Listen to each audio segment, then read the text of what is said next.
Hi, and welcome to another episode of the Buy Your Side podcast, the property podcast to help you make smarter property buying decisions. My name is Michelle. I think you know by now that I'm the principal of Michelle May Buyers Agents here in Sydney, and I am trying to help you make smarter property buying decisions. But on this little podcast that I have, I'm hoping that I may also influence you a little bit in another direction whilst you are making your property buying decisions, because I'll tell you why. A lot of people that I work with obviously are living somewhere already, whether it's with their parents or whether they already own a property, and obviously they have furniture that they own and love. And sometimes, if there's a little bit left in the budget, or because of size requirements changing for a sofa or table, they end up buying new furniture. And that kind of got me to thinking, if a lot of my clients have that thing happen in their life, I'm sure that might be something that comes across, in your planning with buying a new property. So whilst I was thinking about, a lot of clients will end up giving it to friends or Facebook Marketplace or, the usual routes, Vinnies and etc. I actually was very lucky to stumble across an organization called ReLove here in Sydney. And I was very fortunate to go and visit them on their site in Alexandria. And then I met one of the founding members of ReLove, who is Ben Stammer. And as you can see, Ben Stammer is with me today. And I'd love for Ben to share his story with you so that potentially you can put ReLove on your list of charities or organizations that you think about when wanting to, move on from your furnitures and loved items, pre-loved items, and potentially donate, volunteer, and all that kind of stuff. So thank you, Ben. It's such a pleasure to have you here. Thank you for taking the time. Thanks, Michelle. Thanks for having me. So, Ben, I know we met in Alexandria, and gosh, what an operation you have going on there. I was quite overwhelmed. Just to imagine, for those listening out there, it's almost like walking into a massive IKEA warehouse space, full of furniture and everything that you could possibly want for when you're moving into a new home. But taking a few steps back. You were already doing great things before you set up ReLove. You were already passing on acts of kindness before you came up with this idea. So tell me how ReLove came about, and yeah, tell me everything. Yeah, great. Look, thank you. So just firstly to summarise, ReLove is a really simple concept of connecting lots and lots of furniture and homewares that might otherwise be going out to council cleanups or into landfill to people who need it. So for stuff that's really great quality, we're giving things a second life. But as you say, so in a really dignified setting that looks a little bit like an IKEA or a department store that we've styled, and we're currently getting so around about 5 clients a day through the door. So we're moving about 5 families a day, 25 families a week. That's So amazing. that's the basic, that's the basic model. But prior to starting ReLove, and we sort of talk about ourselves a little bit like we're an accidental charity, but now we're doing it. We can't look away. I was working in banking, and my co-founder Ren was an architect, an artist, and a mum, and we had what was called the Run for Good project. We were a group of runners, 50 or 60 people in the group, and you get a bit of time to talk to each other when you're running. And one of the things that we were talking to each other about was finding some practical ways to give back. So not always hitting people up for sponsorship and money, but to find some ways to connect with some of the community causes that are supporting people all around us. So we formed the Run for Good project. Our first project was to put the call out for great quality running shoes. People experiencing homelessness are walking on average 28 kilometres a week, and people need really sturdy footwear to get to medical appointments, to find shelter, to just to try to navigate moving around each week. So we'd put the call out amongst our group and family and friends, and we'd raise 600 pairs of running shoes. So that was just one of our projects. Another one of our projects was that we got to know a women's refuge in Sydney. They're supporting around 200 women a night in crisis accommodation, and then sort of medium term refuge accommodation, plus outreach support as well. And their support workers were saying how difficult it was to source furniture. So we put the call out, we brought a little bit of warehouse space, and we tried to mobilize our running community, but also to reach into some of the corporates and hotels and suppliers with excess furniture to try to rehome 5 women. That was the initial goal. The, Oh, the very generous corporate who we borrowed the warehouse space from, we said 2 weeks. We'll just 2 weeks. Just give us the chance to put the call out, and we ended up getting so much great quality furniture. We did overstay our 2 weeks, but after 3 or 4 months, we'd furnished over 35 homes. So wow. we knew that there was a model here. Up until then, the caseworkers would be trawling Facebook Marketplace. They'd be going on to the council cleanups to try to driving around, try to find furniture on behalf of their clients. Mm. So we really wanted to sort of challenge that. There are some forms of support from the government depending on the area of support, but the amounts are really small. The escaping violence payment usually leaves around about $1,500 for furniture, and if you're furnishing a full home like many mums are, $1,500 really doesn't go very far, and that turns up as flat pack furniture as well. So you've then got to construct things yourself. So we were trying to think of a way to provide a better model here, and we've tapped into this huge supply of pre-loved furniture that's otherwise often destined for landfill.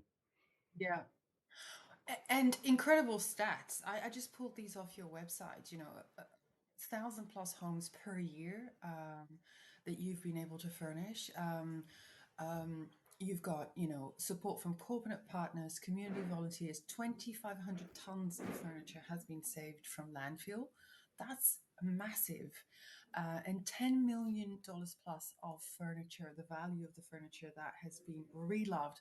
And if anything else, guys, if you're listening to this, go and follow ReLove on their social media pages, because one post that I really loved, and we spoke about it when we were in your warehouse, is the repurposing of the corporate furniture into actual functional things within the home. So talk me through that, Ben. The what you guys are doing with stuff that doesn't necessarily work in a normal household. Yeah, we're trying to think really creatively about what's coming from a corporate setting and what can be repurposed into a home setting. Mm. Corporate furniture is usually depreciated over 5 to 7 years. 95% of furniture from offices is single use and destined for landfill. And the whole process where corporates are doing a defit, the demo trucks turn up, it's just over $500 for landfill in New South Wales per tonne.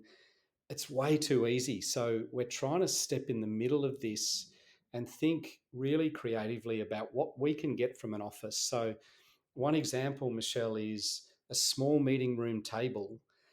It can be round or square or even rectangular, are perfect for dining tables within smaller social housing settings. A lot of the homes that we're moving people into tend to be smaller apartments, although some to fit families are larger. So those small meeting room tables are gold for us in terms of being small dining tables. Yeah. We've taken, for example, tambours, which lots of the younger listeners wouldn't know what a tambour is, but it's basically a filing cabinet that we used to use to put our paper based files into. Yeah. Those tambours have little doors, and they can be used as storage. They can be used as bookshelves. We've recently worked with a technology company who was doing quite a large office defit, about 360 people in their office, and they had a whole lot of um, workstations, with the workstation top being being ready to be donated. They're very, very difficult to reuse. They're fixed, they're weird shapes, they're purpose built. But we worked with a furniture company called AWM, who came up jointly with the design to turn a workstation top into a bed base. So, Brilliant. we're providing around 40 to 50 beds a week. We need the bed bases.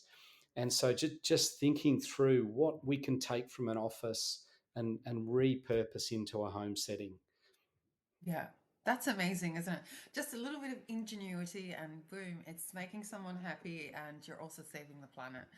Um, um, your operation has grown quite significantly.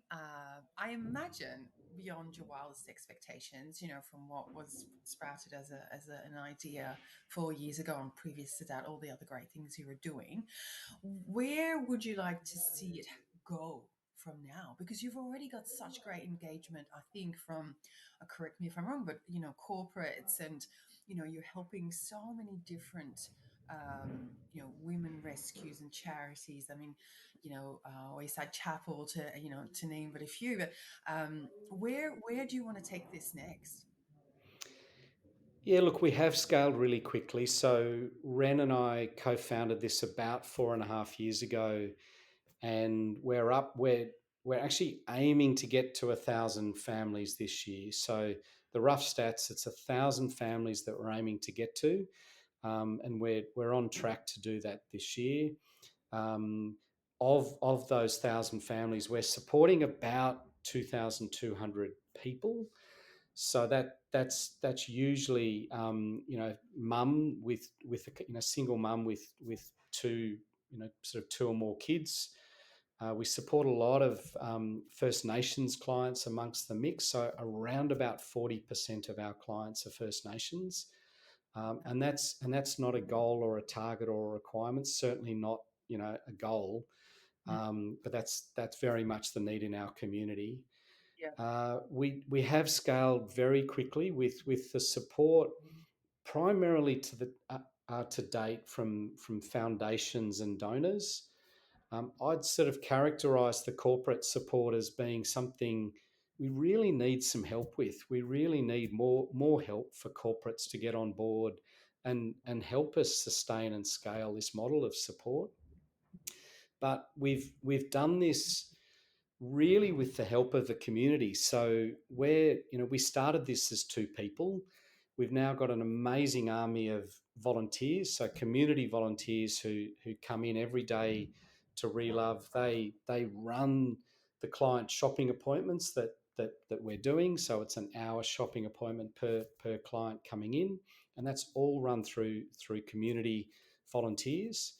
We have corporate volunteers coming to help our train delivery and warehouse team do the actual deliveries out to people's homes, to build flat pack furniture, to help organise the free store. So really it's been about trying to harness community to get on board. We can't wait for government support. We actually just have had some support from New South Wales government, Homes New South Wales, but we need to create the model. We need to get community on board to really grow this model. To Yeah. come back to your question about scaling, we have scaled very quickly. We're now all over Greater Sydney. So we're going into just about every suburban area in Greater Sydney, and this is a scalable model. We're currently considering and doing some systems work and some consulting work on potentially scaling to the Illawarra, to the Central Coast, to the Hunter Valley. So around Sydney, higher density areas with great need in terms of the broad base that we're supporting. And we're looking at doing that. So because choice is such an important part of our model, we're looking at doing that maybe as an online shopping experience. So we have all the items in our free store, categorized and loaded onto our online system. So if the client with their caseworker from those locations can choose online, we think that'd be a really powerful thing. And we're looking for transport partners to help us facilitate then the move. It might be a once a week move or once a fortnight move to Wollongong area, likewise to the Central Coast and Hunter Valley. But we'll need some help in getting that part of the expansion done. Um, and then further, we're looking to expand this to other cities, which probably would mean some warehouse space, but working with other partners in those cities. But look, that needs to be funded. That's a separate project. Someone recently called us the Oz Harvest of Furniture, and we quite liked. Certainly, it was a great compliment, just given how successful Oz Harvest has been Yeah. in food support, but also stopping food going into Mm. landfill as well. Oz Harvest has scaled really successfully, and there's no reason why we can't too. Yeah. It strikes me that, gosh, Australia is such a rich country. I'm from the Netherlands originally, very rich country indeed, and yet there's so many people slipping through the cracks, and it's not, because of people like you and the volunteers that you've managed to get, motivated about this, and the companies that care that this is actually possible. So I think that's just a tremendous, a tremendous thing that you're doing. Um, my question to you, like, when I came to see you at the warehouse, obviously it's in a kind of industrial space, but what really struck me when I walked in there was the level of care that you clearly have taken into making this a real enjoyable, special experience for the people who are coming to you. Um, you know, the people who are coming to you with their caseworkers, they've obviously come from a very traumatic background. A lot of things have happened to them to that have led them to be there on that day, and I thought that was really special. It made it feel really special. I could feel that, like even me just as a visitor. You've set it up beautifully, and even the people that were there, warm and friendly, and not in a pity way. It was a real welcoming space. And the other thing that struck me is that you continue to innovate. Like, there were people there that I think you just received an enormous amount of free fabrics. And so it's not just about the nuts and bolts of what people need, right? It's not just, okay, how many beds are you going to need? You need something to sit on, but also what makes the house a home. And I don't know if you can tell, but I love a good knickknack. And it makes a difference between, yes, it's furnished, but plain and it has no emotion, versus something, oh gosh, I really love that extra cushion on the sofa, Um, one of your co people who was there on that day, Mimi, told me that, it was kind of surprising to see what people gravitate towards, So a gentleman picked something that reminded him of his grandmother, and most people would have just walked straight past it because they may have thought it was old fashioned or whatever. But to him, it meant something. Okay, this could be part of my new journey, which makes it really special and different from other places that do amazing work, but potentially don't make that human connection. Would I be right in saying that? Yes, look, choice is just such an important part of our model, and the client, experience is a very important part of our model. So we do a lot of work internally, really about thinking and improving, the customer experience, just as many businesses would do exactly the same.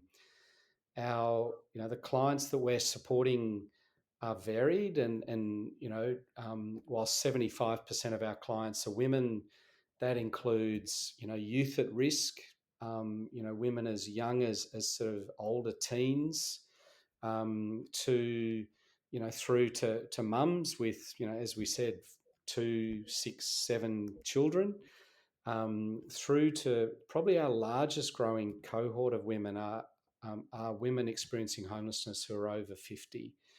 But Yes. also, to your point earlier, we support a lot of men, um, who are experiencing homelessness, older men, youth at risk, um, gender fluid people as well. So people from our LGBTQI plus community, a lot of youth at risk there. So the range of people that we're supporting is varied, but so is choice. Yeah. Choice is such a personal thing. So we've set up the warehouse in a way where our biggest focus is on making sure that pre-love donations are really good quality. We're absolutely focused on quality. We never want to be ungrateful if we're turning something away because it's got cat scratches or whatever, but we just don't want that stuff. We're not Yeah. really staffed to be upscaling things, Yeah. but we're quite happy to say no if we feel that it won't feel really good in the hands of the recipient. So quality is everything. But what we've learned over time is not to put our personal lens on style. Style is such a personal, subjective choice thing that, to your example, we take, Nana's flowery couch because it's Yes. going to appeal to someone and We remind them saw of that something. together, Right, didn't we? Yes. right. And So, you were like, I didn't know people like this. And I was like, I love it. yeah. Yeah, And look, in absolutely. the homewares section too. So, as we walk through the client journey, you start with the Yeah. big stuff, with the sofa and the armchair and the coffee table and the TV unit. You go through to the dining section, the dining table section, past the beds, storage. And then Mm. once you've made those big decisions, and we come back into the homeware section, which we've styled as a really lovely homewares section. And that's really where the choice kicks in. Yeah. Your home is different to my home, is different to so many people's homes, and that's important. What we're trying to do is to give people the choice to set up the home in the way that they want. Being, long term sort of experiencing homelessness, or maybe being incarcerated, or being Mm. through a violent, a relationship, and through some very, very intensive care and support, can mean that when you're moving house and you're moving into, a safe space, but that might be in social housing. It might be away from where your family and other support has been. You might have had to have moved the kids, into a new school. It's feeling very different and foreign. And if you're sleeping on the floor waiting for assistance, then that's not, that's not a good outcome, because, for a woman potentially who's escaped violence, it's a real time of risk of potentially choosing to go back to a perpetrator, choosing effectively violence over, living in poverty. Yeah. So we're trying to counter that by timing the move, timing the shopping appointment around when people have got the keys, and then we move them in the next day to fully set up their home. But the choice is also a really important part of that stage, because if you can feel good in your home, if you can want to go home and want that to be a safe space. I think a really good example are young people who have been experiencing homelessness. Getting them into a home, is actually a challenge. We think it's the answer. We think it's the perfect thing. It's a safe space, a roof over their head. But if you've been sleeping rough for a while, you're probably more comfortable, sleeping on the streets. So to move people into a home that's chosen by them, the all the furniture and homewares are chosen by them. It's a really important step towards making that restart a real success.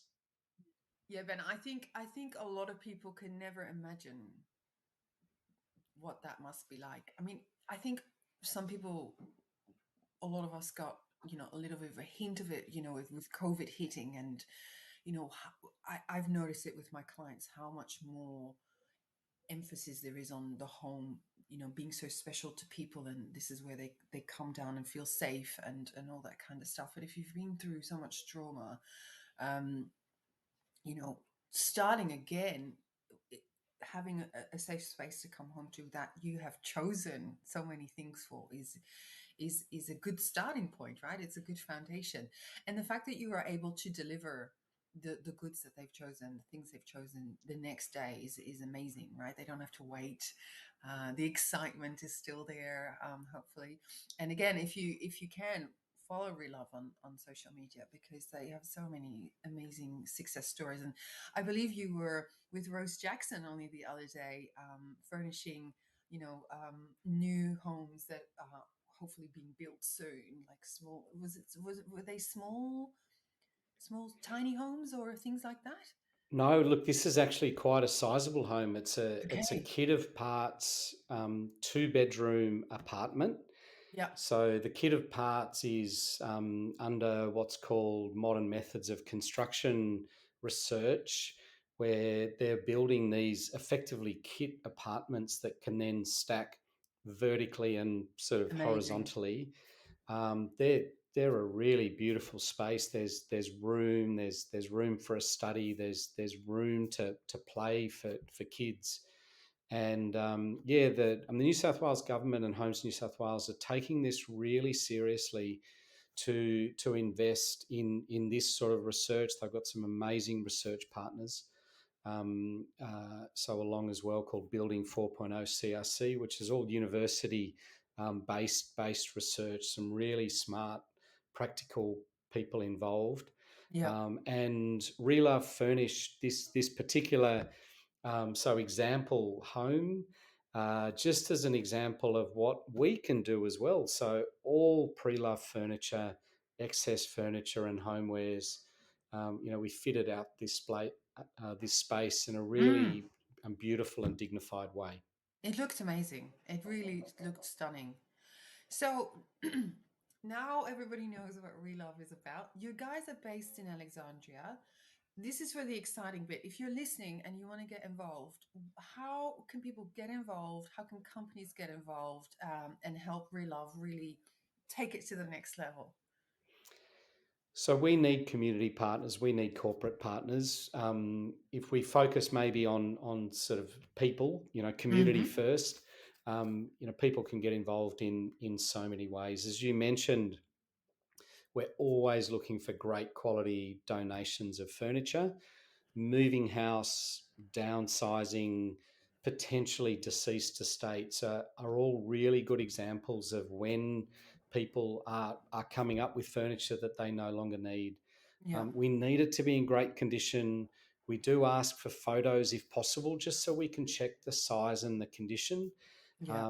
And the other thing that we ask is that we have two trucks and a van who are basically delivering to people every day, like right across Greater Sydney. So if you think about 5 large scale home moves a day, that's what we're supporting, each and every day. So we just don't have the funding or the resource to be collecting furniture all around Sydney at this stage. So we Yeah. really ask people, try to join us and be part of the community. And if it's possible to get the furniture to us in Alexandria, we've got some wonderful removal partners, some air tasker partners, both sort of large and small scale that we ask people to get it to us. But we need donations. Chest of drawers, we're always running low on. Okay. Um, our coffee tables, we're always running low on. Currently, we're low on bedside tables. Great quality beds. We do take mattresses, but they've just got to be completely stain and mark free. So we're always looking for great quality things that can be rehomed. Also with the community, we're looking for volunteers. So Mm. this organisation, we're typically getting around 10 to 15 community volunteers a day. People come into the warehouse in Alexandria, or our new Restory social enterprise, which hopefully we can also talk about as well, in Surry Hills. And Mm. so much of what we do at ReLove is supported by community volunteers. So our community volunteers are coordinating the client shopping experience. They greet the client with their caseworker. They spend a bit of time just to make sure that the client's aware that it's a safe space, that we're going to be supporting them through this process, and then just go through some of the logistics of what we'll be doing. Make them aware too that the ethos is take what you need. So we're not working on a list, or we're not sort of saying no, unreasonably to requests. It's very much take what you need. And then those community volunteers are also helping with then getting the items ready to load up, for the next day when our team will pack them into the truck. Yeah. There's no pressure to lift heavy items at all. We've got the teams to do that, and we've got a whole range and ages of our community volunteers from 20 to 80. So really, sort of anyone can get involved in that. Um, for community volunteers too, I think we'd love to put the word out just to help us spread the word. We don't have a marketing team, we don't have a budget to be spreading the word. We've got our annual dinner coming up in May next year. We're going to do an activation in November, December for the UN's 16 Days of Activism Against Gender-Based Violence. So we're really looking for community to be involved in that. It might be volunteering, or it might be as a guest. So lots and lots of ways for community to get involved. And then corporates, we're really looking for sort of broader relationships. So furniture donations from your offices, thinking about furniture suppliers with end of season stock, with stuff that maybe the boxes are damaged, or it's last season's fashion, etc. And this is right across homewares as well. It doesn't just have to be furniture. Corporates were also just looking to work with people on a partnership basis. So that partnership might be transport partners, it might be corporate volunteering, it might be warehouse sort of overflow storage. So please think creatively about how we can work together to make this change happen. Yeah. Amazing. So the corporate days that you do, you basically have teams from different companies come and they help you work through the list of that day. It's a Yeah, great that's team right. building So exercise. yeah, so it's a Mm. great team building exercise, as you Mm. say. We have corporates of anywhere from sort of 10 people to 20 is probably our sweet spot, but we have hosted groups as large as 100. And we usually Wow. divide up the teams. In the smaller teams, we'll divide them up into equal numbers, and some will go out on the truck, or so alongside our train delivery and uh, so I trained a delivery and removals team to Yeah. help people move in. We'll have teams walking alongside the shopping appointments, and we'll have teams helping to organise the free store. A really good team building exercise is to make flat pack furniture. So we often have the flat pack furniture challenge, Yeah. and it's so interesting seeing how people approach those days. But look, it's a direct way to give back. There is nothing token about our team volunteering days, and it's a really important way, I think, just for corporates and for people working there to engage and to be part of this growing community. Yeah, it's a great way to help as a company if you don't necessarily have huge amounts of money to donate, or goods, you don't work in that service. You mentioned Restore Yes. just before. Talk me through that. Yeah, so Restory is our new social enterprise. We get so much great quality furniture and homewares donated to ReLove that we have started selling some items. It will never take away from what providing to clients as part of the free store. But we have excess, often designer pieces where we can sell to help fund Yeah. this change, to help Yeah. fund the cost of the warehouse rent, to help fund our trained warehouse and delivery staff to do what we do. The rough metric is that when we sell, say, a chair for $500 within Restory, and we have some beautiful curated items, Mm. that that that chair or something worth $500 is furnishing a full home for someone. It's our all-in costs for furnishing a home, including the delivery to set up the home, and we're typically providing $10,000 to $15,000 worth of furniture to people for free. So it's a really powerful leveraged impact Yeah. of so a contribution in terms of buying some beautifully curated pre-loved items. We've got chairs from Herman Miller, from Living Edge, from Space, Coco Republic, some really lovely furniture, some more vintage styles as well, but very much curated for our store. And Mm. this is we're hoping is a sustainable way that we can help fund the growth in ReLove. Yeah. We've currently got a pop-up space which is really worth having a look at. It's a beautiful space, the Kirk Church in Surry Hills. The Okay. Kirk is on Cleveland Street in Surry Hills. It's 322 Cleveland Street.